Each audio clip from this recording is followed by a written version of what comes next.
When it comes to seaside destinations, one place exerts an irresistible attraction for us Brits more than anywhere else on the planet. The Mediterranean boasts a fantastic climate, captivating culture and rich history.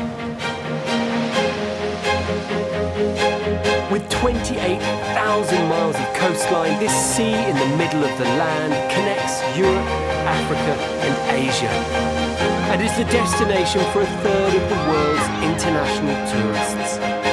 But there's so much more to the Mediterranean than holidays. It's a place people love to call home. And why wouldn't you, with views like this on your doorstep?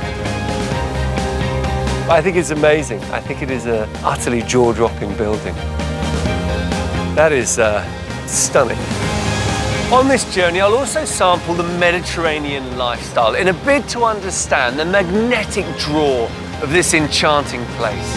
And I'll meet the expats and locals enjoying life in some truly amazing homes by the Med. Whoa, look at that. But you never get bored of this view, do you?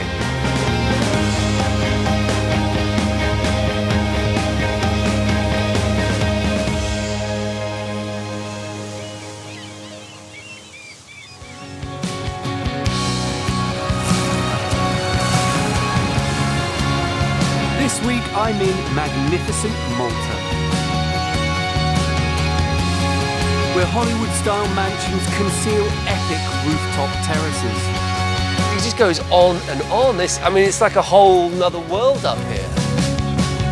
Rocky shorelines make for breathtaking natural playgrounds. Wow, that is fantastic. The scale of it is immense. Well done, Charlie. Don't fall now. And historic townhouses come with contemporary chic and ingenious innovations. Is that the table? That's the table. And then it just goes on and on, depending on how many guests you want. That is smart.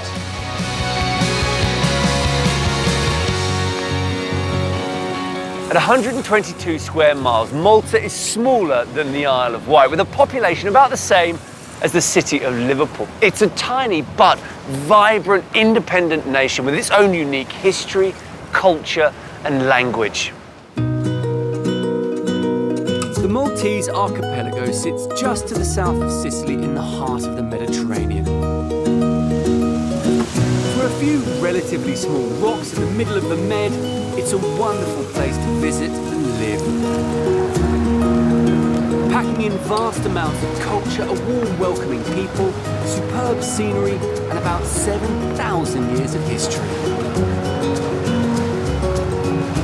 From afar, it looks like I'm arriving into a North African city like Tunis or Algiers, but actually the capital, Valletta, boasts a really intriguing blend of architectural styles.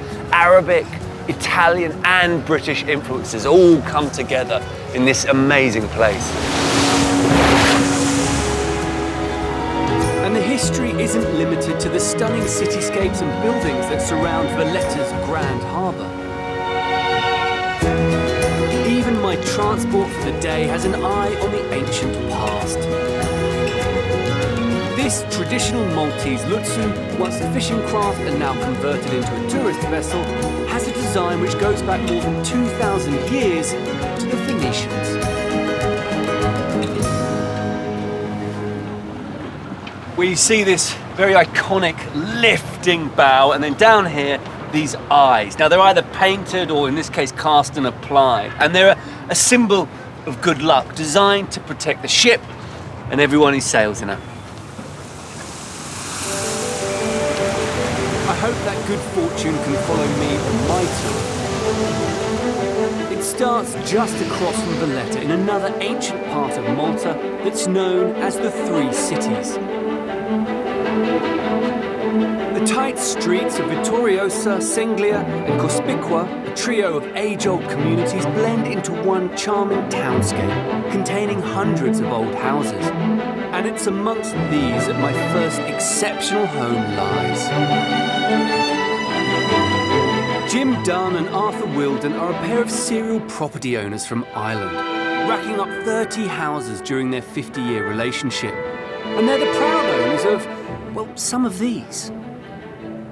Right, So Here we are. this is you. Number 14 Yeah. and 13 and 12. Where do you start? Down there, that Just- one. One, At the studded door. 1, 2, 3, 4. 5. So we have 5 doors, therefore 5 numbers. The facades of honey-coloured Maltese limestone exude warmth, but I'm keen to discover how this quintet of individual properties has been combined to form one unique home. Well, should we go and have a look inside? Yes. You're very welcome. It's a very intriguing entrance, isn't it? Yep. This house is a perfect blend of traditional Maltese architecture with extravagant modern touches. The up-to-date additions are clear from above, but it's this home's lavish interior which makes you want to dive in and enjoy its exquisite charms. Starting with a 19th century ceiling with traditionally styled paintwork that ushers you into Jim and Arthur's little palace. What an amazing ceiling. Look at the courtyard.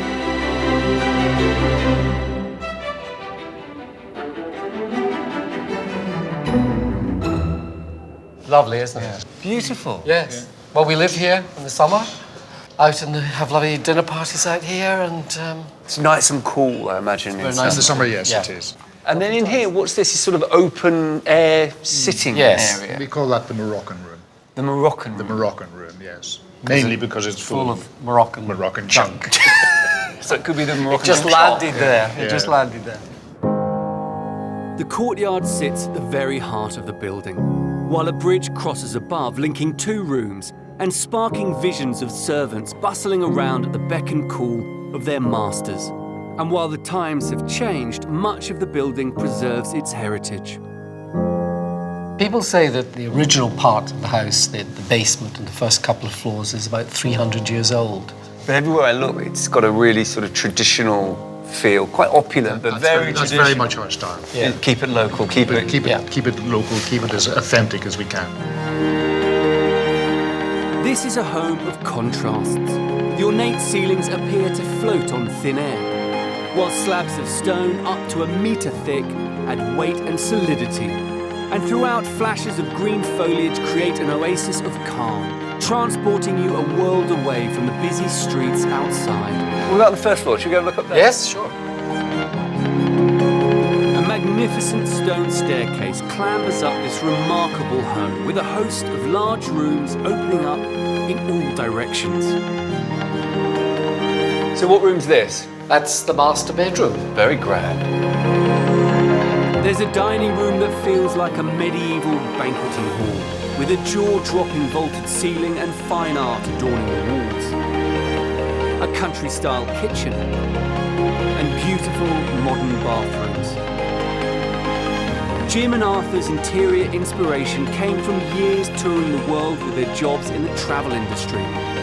Everything from English artwork to African sculpture can be found here in some of the most flamboyant rooms anywhere on the island.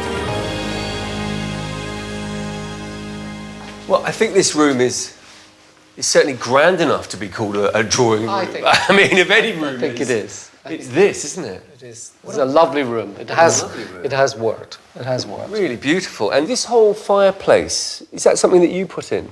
Yes, that's completely new. 5 years ago, local artisans to a design which we created ourselves. And it works. And it works. It's a very cozy room in the winter. Incredible variation of objects, seemingly from all over the place. Is this a life's work of collecting? Yes. This is a part yes. of it. This is, there's more elsewhere. Yeah. But we were in the travel business, so we have travelled and continue to travel quite a lot. So there are things here from Bali. A lot from the glass, Far East, yes. A lot from the Far East. Pictures from Russia, from Spain, from France, from all around the world. Yeah. But the most intriguing are some unusual items they actually unearthed in London. Is this a bit of a sort of a fern that's been turned into a lampshade? There's a pair of them. There's one there. Is that You mean the base? fern stalk, Yes. right? That's been stripped I back. think it's a palm. Or a palm, base. yeah, It's yeah. a palm base, yes. I've never seen anything like it. Yeah. It's extraordinary, isn't it? Luxurious wallpaper adorns statement walls and contrasts with the exposed stone, while decorative pieces are found wherever the eye wanders. But there's been no plan to design it to any particular way. It's just things we had, and we put them all in the room, and we move it from one room to another. And if we don't like it, And it turns out okay turns in the end. Yeah, in the end. Have you finished tinkering yet? No, I'm sure there'll be something we'll have to do. I'm sure there will. But this house isn't just about the interiors. Climb to the very top and Jim and Arthur promise me a more modern touch of luxury. Upstairs? More. I mean, there's a lot of stairs in here, isn't So there? yes, 55. 55. From... Not that you're counting. Not that I've counted. If the climb doesn't take your breath away, the view and immaculate roof terrace certainly will.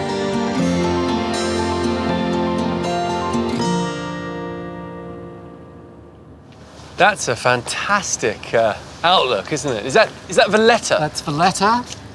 Fantastic. And then look at these over here, all of these spires. Yep. And then the pool, that wasn't here, I take it? That wasn't here. No, we searched for 3 years for the owners of this house here. Because you owned this one We already. had this one already.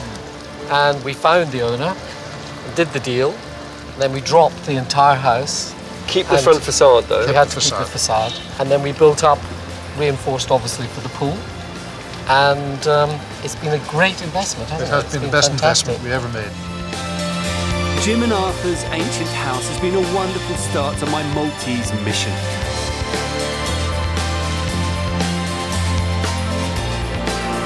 As I continue meandering around the best homes on the island, I discover our gargantuan modern mansion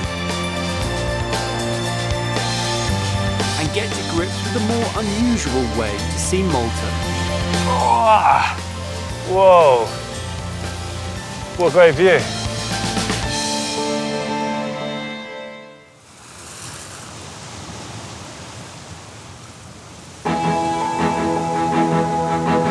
I'm in Malta, the tiniest island nation in the Mediterranean.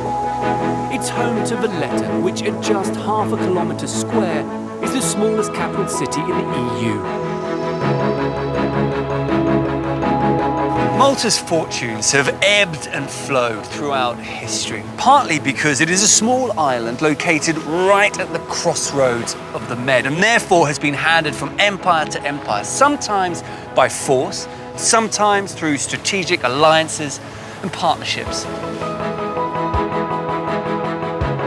Controlled at some point in history by the Greeks, the Romans, the Normans and the French, it's home to many influences.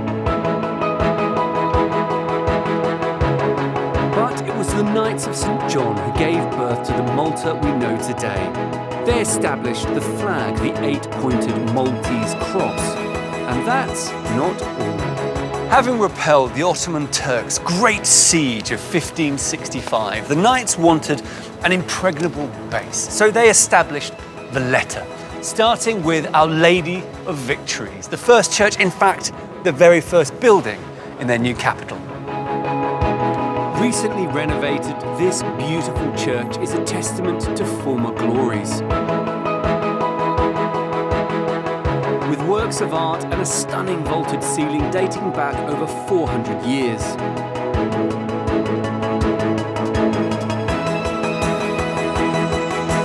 Today, Valletta and its surrounding cities are unrecognisable from their early years. Churches continued to be built. There's 25 in Valletta alone. But it's also a vibrant city, bustling with Mediterranean cafe culture and a colourful marina that's bristling with the boats of the super rich. The next home on my Maltese itinerary is as shiny as some of these super yachts. From Valletta, I'm heading 14 miles northwest to Mellicha, and a contemporary property which I'm told has a few surprises up its sleeve.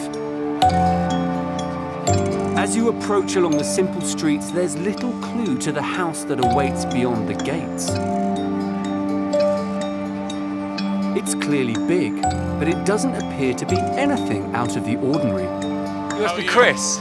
I'm Chris. I'm Pleased Charlie. to meet you. How are you? Oh, pleased to meet you. It's home to international finance and property consultant Christopher Patch. So, Chris, tell me, how long have you had this place? 15 years. And what was here when you bought it? It was actually an old house, about 50 years old, on the drive, and I decided to completely demolish it and start afresh. So it was a little house on this plot that ran from the road to the cliff, Exactly. with a lot of garden around it. Garden all the way up, yeah. And I've literally pushed everything upwards just to take advantage of the view. Lying just a few yards from the Med, this house is in the perfect spot for a supersized slice of coastal living. My family house was in the center of Malta, which is in Balzan. So that's right in the center. There's no sea, there's nothing over there. But I love the sea, so later on I decided to have a seafront property. The sound of the sea, the sirens called you to the... Yeah, you can say that. Well, it's beautiful. Look, should we go in and have a look around? Absolutely. Inside, the property oozes opulence. It has 4 large ensuite bedrooms, each with their own spa bath. A glacier white contemporary kitchen and a state-of-the-art gym.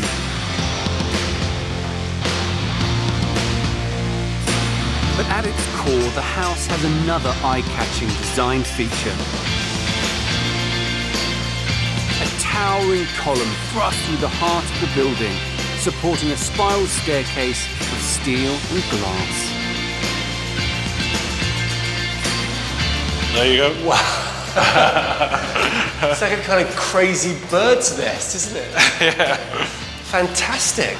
Very small structural elements as well. Beautiful sort of swooping spirals that it makes. It's quite a feature. The house is flamboyant, but it's also a well-loved home, especially for Christopher's 2 daughters, Davinia and Natasha. Hi. Hello, I'm Charlie. Natasha, Hello, hi. Natasha. Hi, Davinia. Lovely to Hello, meet you. Davinia. Very nice to meet you. This is fantastic, isn't it? Thanks. Really nice. So for you two, this has been something of a family home for, what, the last 15 years? Yes. So most weekends we stay here. Okay. And in summer we're always here. And it's not the kind of house that when you're growing up you felt you had to be kind of very careful around, you felt you could... That's toys. more nowadays. Is it? Nowadays, if we have friends over and, in winter, especially when we're having some red wine, just be careful, Don't trash Dad's sofa. Exactly. Because it's interesting, from the outside it looks quite minimal and simple, but you come in here and it's actually surprisingly homely. It is. Because there's lots of warmth in the kind of fabrics and the colours that you've used in here. There is, yes. A lot of very, very nice wintry colours. We normally use sort of this part of the house in the winter months. So there's a seasonality to it. Completely, yeah. There is, yeah. And should there be a chill in the Mediterranean air, there's an eye-catching solution to that. I mean, that's an extraordinary fireplace. This is my favourite feature of the house. I think it's awesome. Yeah, it's got 3 flutes on the roof, so you can actually light the fire in 3 different places. I can imagine in winter, the fire on, this must just be... And a bit of a storm, maybe. I know, I love this house in lashing the storm. in. It is amazing. A bottle of port, some nice cheese, biscuits. Sounds great. Next time there's a storm, I'm going to be drive over. Hey, Chris. Very nice. I suspect the vintage port is located somewhere amongst the hundreds of bottles in the temperature-controlled wine cellar. While there's also a cinema room that's worthy of entertaining Hollywood A-listers. This home really blossoms when it comes to the outdoor life. And that's not just a summertime affair, because the view and that clear blue sea are a year-round delight. So complete the climb up the space-age stairs and you emerge onto an epic roof terrace that celebrates all things al fresco.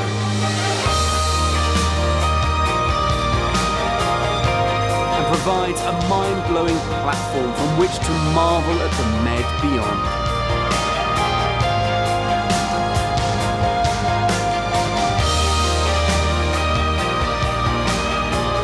Stretching Stretching for what seems like miles and cut into a limestone cliff, this is a massive multi-leveled space that resembles the deck of a luxury ocean-going cruise liner.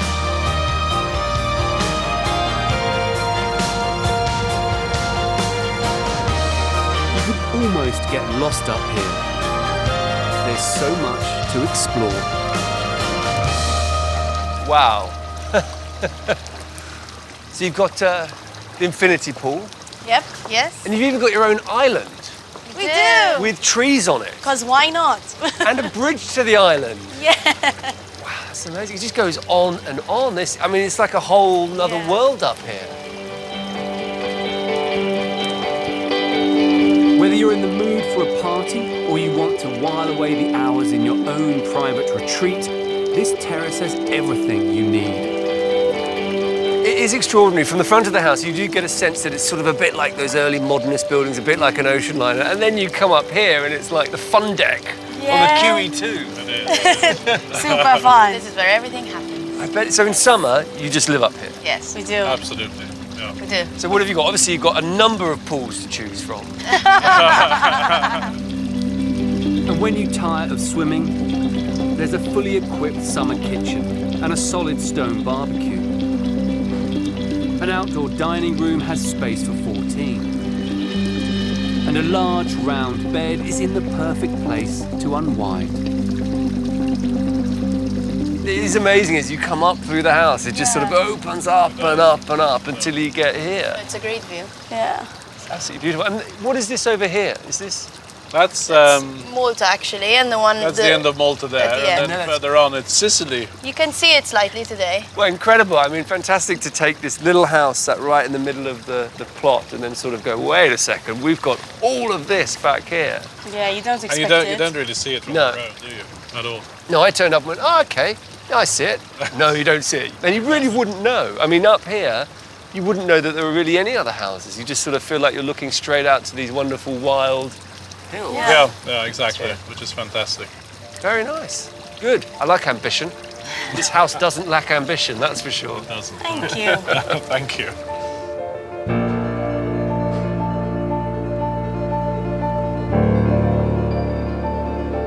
So far, my journey around Malta has led me to some unexpected discoveries.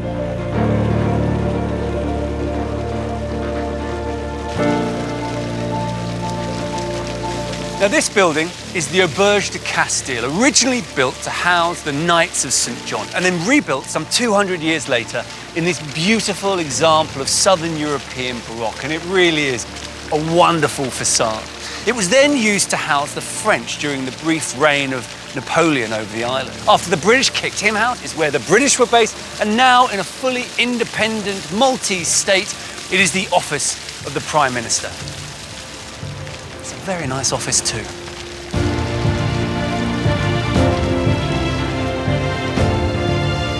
Experiencing a variety of architectural styles is one thing I love about travelling. However, given the colonial connections to the UK, I'm surprised that this doesn't feel a little more like home. This is my first time in Malta, and I expected to find something quite British here. After all, it was in the British Empire for 150 years. Actually, the evidence of the British occupation is very subtle, but it is there, because while this place feels really very alien, there is also flickers of recognition, of familiarity everywhere. And yet Malta has remained fairly unaffected by British migration. There's only around 5,000 British expats here, which is surprising when you consider the island has around 300 days of sun each year, and there's no language barrier. One Brit who has settled here is Matthew Manderson. He's told me to prep for an adventure. And so what brought you here then, to this life? We came on holiday to a family wedding. Yeah. We were here for 2 weeks and just loved the place and wondered what would it be like to live here. Leaving behind his career as a tax consultant in Portsmouth, Matthew found a new lease of life on the island. Since coming to Malta, I'm a scuba diver, go rock climbing and a windsurfer. It's quite a change. So that's what you do as a job? now, that's what I do as a job. I take people guiding to see the adventurous parts of the island. Nice. Which do you prefer? Do you dream sometimes, God, I wish I was back in the tax office? No, not at all, of course. No, I'm not surprised. So we're going to go climbing, right? I'm going to take you climbing today to one of the most famous tourist spots on the island. We're going to leave by boat. Okay. It's going to take you around the coast. Yep. Past the island to a place called the Blue Grotto. Okay. Very famous picture postcard place. You're going to be one of the very few people who gets to climb on it. So we land and then we climb up this cliff. Yep. We're going to arrive by boat. Yeah. Step off the boat to the bottom of the climb. Yeah. And then climb to the top of the cliff. Okay. Now, I've done some climbing and I bought my harness, but when I got it out of the cupboard, I've only got one boot left. Is it So your boot? It's my boot, but I think you need a pair, and I know that much. It's okay, I brought some spares. Okay, wicked. Lead away. You up for it? Yeah, Let's go. I'm up for it, yeah. So are these the boats? This is a traditional boat, just going in the water now. We're going to get into one, and it takes us round to the climb. So it's good for rock climbing, Malta. Malta has no topsoil, and it's just one big rock. So it's perfect. Everywhere you go, there's rocks to climb. There's rocks behind you, there's Rocks in front of me. There's rocks beneath you. Matthew wants me to scale this, the Blue Grotto. Standing at 60 metres high, it is one of Malta's most picturesque tourist attractions. And I'll soon be impressing him with my climbing knowledge. I got long arms. Yeah.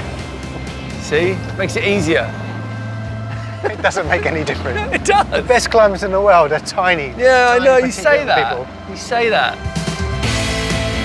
Before squeezing into what must be one of Malta's narrowest homes in the heart of its capital. When you saw the architect's plans, were you like, whoa? I was appalled, but oh my goodness, was he right? It was amazing.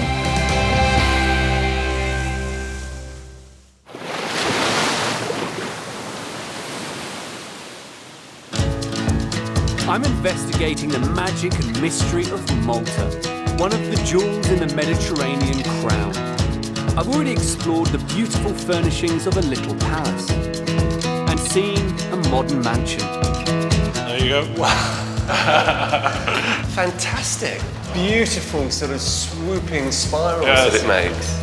Now I'm with British-born Matthew, who's about to show me why he swapped tax advising in Hampshire for high-octane adventure sports here. Where we're going today is one of the biggest places for rock climbing. The best place is the Blue Grotto Arch, which you're going to climb today. It's very spectacular.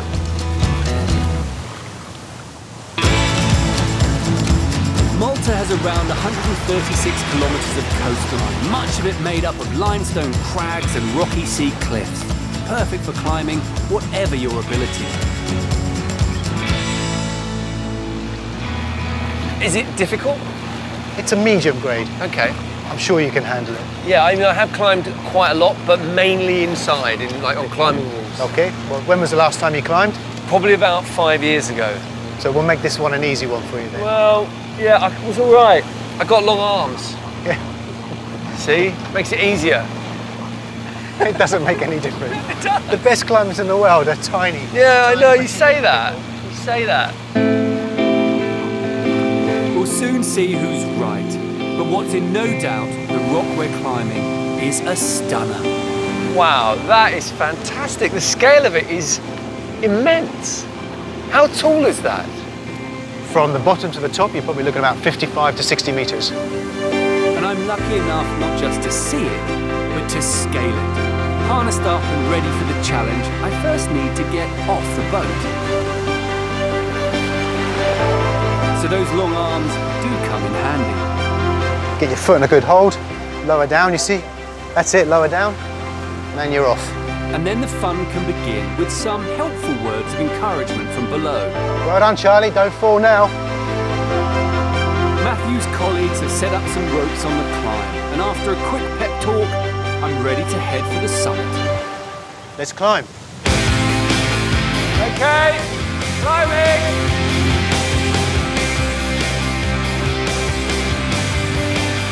Right, I'm going to go round up that bit. Yeah, lovely. Oh, God, this dark rock is tough on the fingers.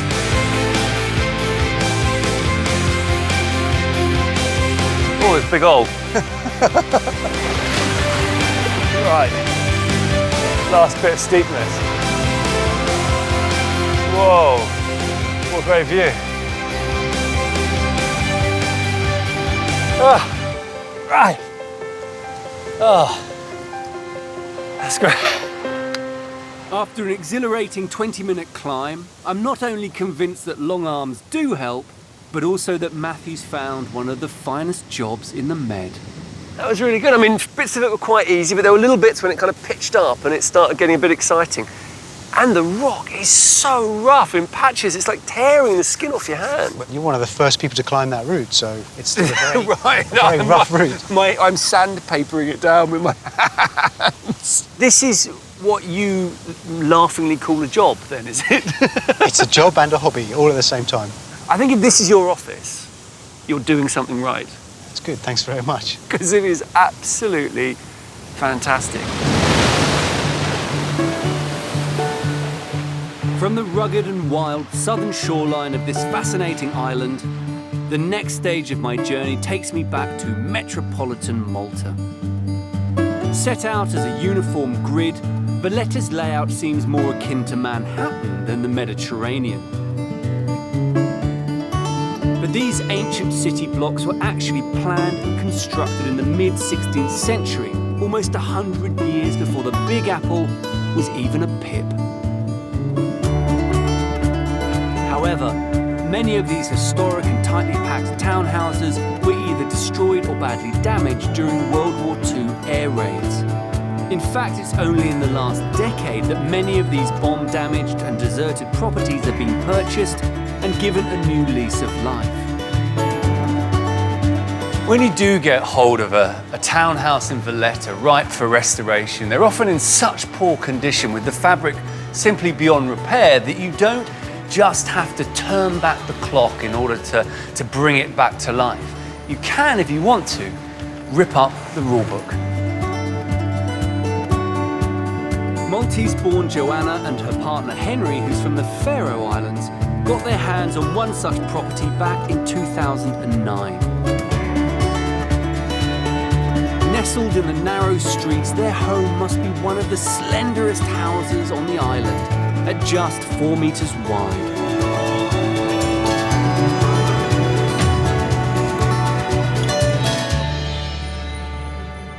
So what condition was your house in when you guys got it?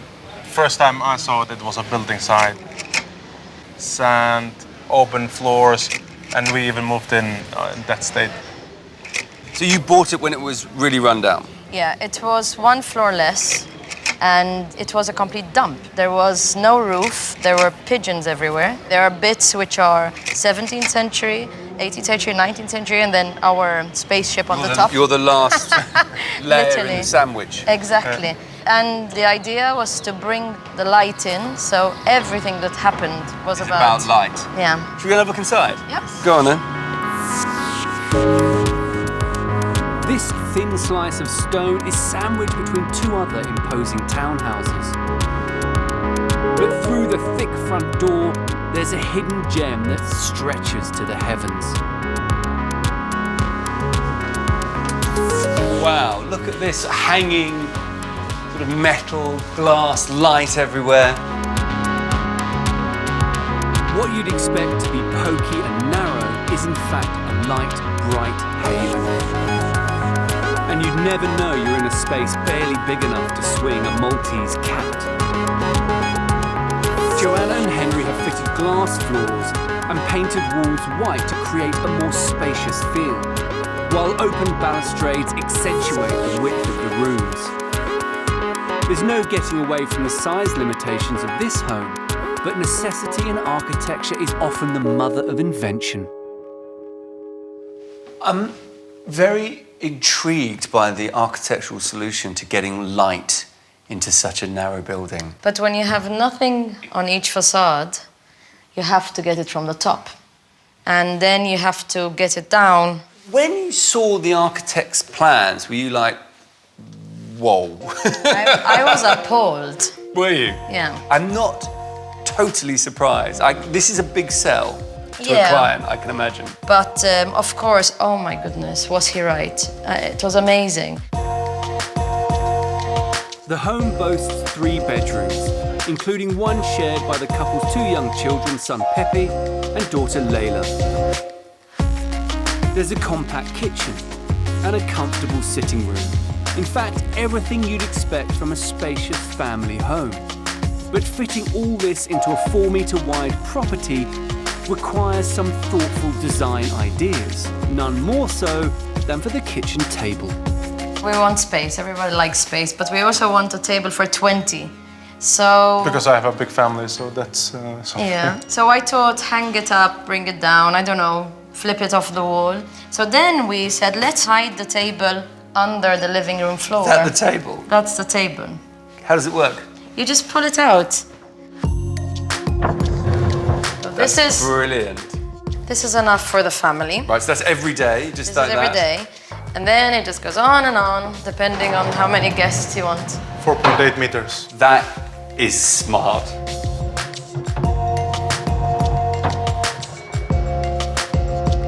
Well, I think I love the creativity. Can I keep going on up? Of course. Keep exploring. Joanna and Henry wanted to fuse old and new throughout the home. Original wooden beams from the 1600s remain in place, complemented with Turkish marble floors and exposed concrete. And like everywhere in Malta, there's also outdoor space. A cosy balcony gives you a window onto your neighbours. It's great having this balcony means you can just sort of get out and the rubberneck up and down the street, can't you see what's going on? Beautiful, fantastic, really great. And of course, there's a roof terrace.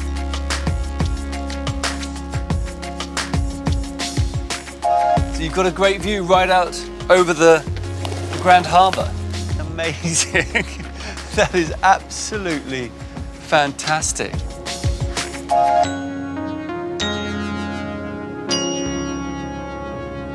So this is a view and an area that you wasn't here when you bought the house. You made this by bringing up the building another whole floor. Yes, exactly. The kitchen was a washroom, and the first time I came, I pulled out this rusty washing machine. I had booties with heels, I remember, and I climbed over and I saw the view and I said, you know, it's a bonus. So you didn't know that you were going to get this view when you bought the house? No, no idea. So we're pretty lucky. Everyone likes looking at the sea. Yeah, definitely. Well, I love this property. I think this view just tops it off. It's like the cherry on top of the cake. But I think the creativity, the contrast between the old and the new in the house and the sense of space and the interconnectedness of it all, it's a wonderful, wonderful piece of architecture. From the built-up ancient streets of the capital, later my Maltese adventure ends at a 70s bungalow that's had a striking 21st century makeover. That's a great relationship between the dining room, the kitchen and the pool, isn't it? Perfect. This is fantastic. This is a great space.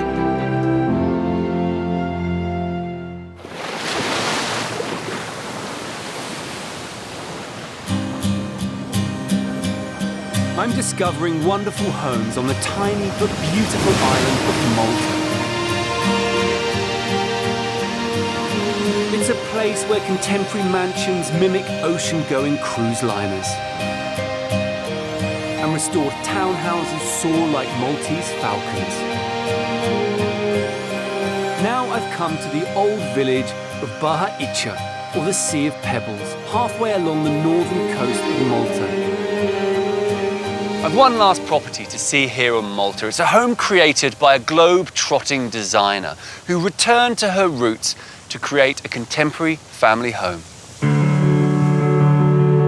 This sleepy village is far removed from the busy streets of Malta's capital.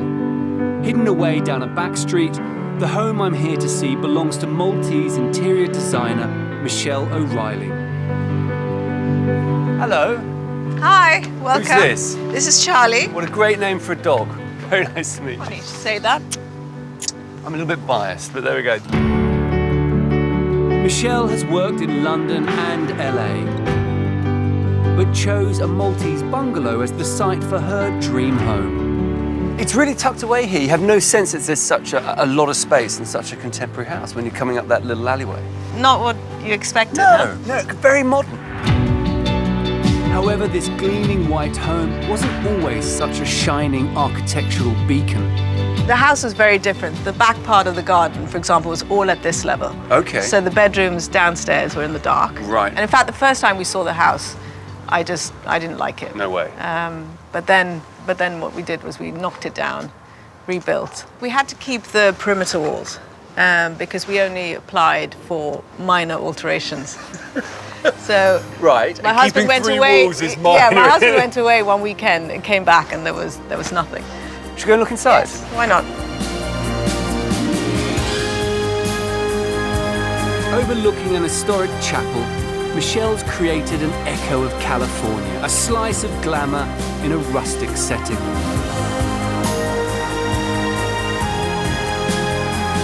The main facade contrasts yet doesn't jar with the more traditional surroundings.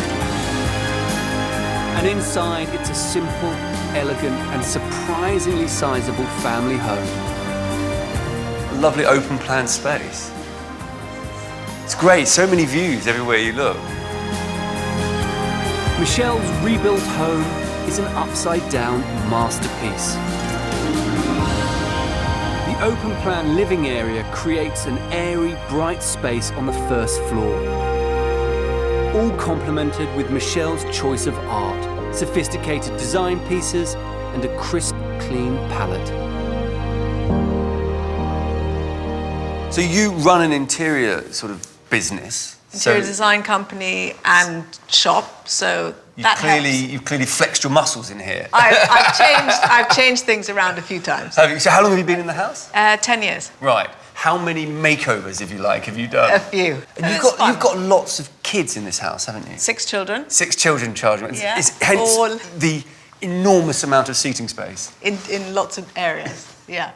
Can you get everyone on that sofa? I'm sure you just about can. Well, when we're watching a movie, fun enough, we do all squash up on that one in there. So, yeah. You can get everyone on. Everything has to be for a little bit of space. Everything has to be a slightly bigger scale to get everyone a seat. That's fun though, and that was the idea. You know, when we were looking for a house, it had to be a house to be able to fit us all in. Downstairs, there are 6 luxury bedrooms, giving each of the kids their own private space. And every room in this home is built with a view, whether it's a letterbox window in the bathroom or vast panes in the bedrooms, opening up the panorama of the sea below. Everywhere you look, there are subtle design features that draw the eye. It's very nice, and I like the fact you can see through this slot here. Is that a fire? Double-sided fireplace, yeah. And so that runs through to a sort of more informal sitting area there. Which is where we live, yeah, hang out. And then the floor-to-ceiling doors, I think, are really useful. They connect the space, don't they? They help that sense of connection and flow. A large open-plan kitchen extends out from the second living space, providing a communal area to cook, eat, and socialise. And then that's a fantastic view. This frameless glazing really helps the connection, doesn't it, to outside? Absolutely. At the rear of the property, there is a vast glass wall that glides open to provide easy access to the sumptuous swimming pool and terrace, commanding stunning views over the rooftops towards the Mediterranean. That's a great relationship between the dining room, the kitchen, and the pool, isn't it? Perfect. Well, we live out here in the summer. Yeah. So for a good 8 months of the year, the doors are open and it's just one space, one area. Eat, back in, Yeah. back out. So it's like another room. Swim. Sit, swim. Good diagram, sort of life on the terrace. Very nice. And then, actually, from this side, the house has got a real sort of California mid-century modern thing going on, hasn't It does, which is very unusual for property in Malta. Yeah. There'd definitely be a lot of houses with less glass, more balustrades, Pad tiles. smaller windows, smaller doors, that sort of thing. Yeah, but this works. This is a great space. It's well used in the summer. Yeah. Well, I think it's lovely. I think it's lovely. There's a great combination of high sort of design and sort of high functionality, which I think is really great. Yeah, yeah, important. Michelle's house, like many on Malta, is constructed to make the most of the fantastic weather. But good design is about more than just adding a pool or an outdoor terrace. It's about making homes that are easy and comfortable to live in, and which embrace the incredible views that this tiny lump of rock in the middle of the Med has to offer.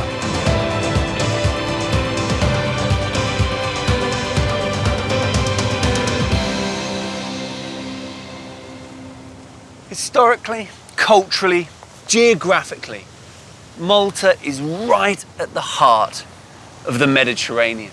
It's a small, densely populated, dynamic, busy island with incredible buildings and architecture, cities like you find in Valletta, sophisticated and unspoiled. But surprisingly, if you want to find a little bit of peace and tranquility, your own slice of sanctuary, it also has that.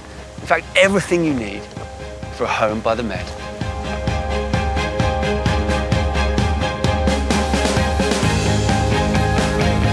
Next time, I'm exploring Spain's sparkling Costa Blanca, where hillside homes are white hot, contemporary villas provide perfect panoramas, and bijou beach houses overlook dramatic seas. They say that the plot finishes where the wave starts.